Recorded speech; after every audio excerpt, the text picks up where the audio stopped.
అలాగే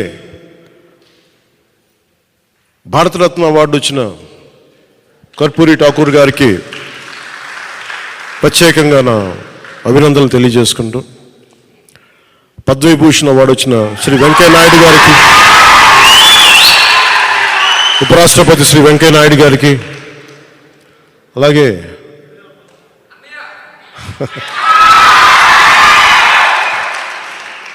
మా పెద్దన్నయ్య మెగాస్టార్ చిరంజీవి గారికి మనస్ఫూర్తిగా నా అభినందనలు తెలియజేసుకుంటూ, వైజయంతిమాల బాలి గారికి, మిగతా అవార్డు గ్రహీతలందరికీ కూడా నా అభినందనలు తెలియజేసుకుంటున్నాను. ప్రత్యేకించి పద్మ అవార్డ్స్ గురించి మాటలు చెప్పి ముగిస్తాను. నరేంద్ర మోదీ గారికి మనస్ఫూర్తిగా నా అభినందనలు తెలియజేస్తాను. ఎందుకంటే మారుమూల ప్రతిసారి పద్మ అవార్డ్స్ అనగానే రికమెండ్ చేస్తారు, ఈ వ్యక్తికి ఇవ్వాలి, ఈ వ్యక్తికి ఇవ్వాలి అని.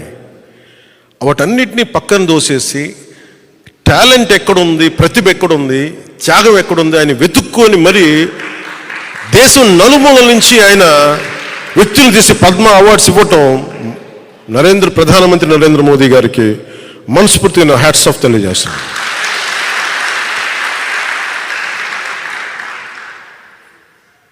ఆయన ప్రధానమంత్రి గారు కాకముందు నుంచి ఆయన ప్రధానమంత్రి అయ్యారు.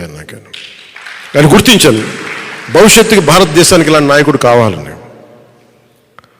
అలాంటి ప్రధానమంత్రి గారికి రిపబ్లిక్ డే దినోత్సవం రోజున అభినందనలు తెలియజేసుకుంటూ, భారతీయ జనతా పార్టీ నాయకులందరికీ, రాష్ట్ర నాయకులందరికీ, తెలంగాణ ఆంధ్రప్రదేశ్ రాష్ట్ర నాయకులందరికీ, కేంద్ర మంత్రివర్గానికి, భారతీయ జనతా పార్టీ నాయకులందరికీ, పెద్దలు అమిత్ షా గారికి, నరేంద్ర మోదీ గారికి, నడ్డా గారికి, ప్రతి ఒక్కరికి పేరు పేరున అభినందనలు, నా హృదయపూర్వక నమస్కారాలు తెలియజేసుకుంటూ సెలవు తీసుకున్నాను. జై జనసేన, జై హింద్.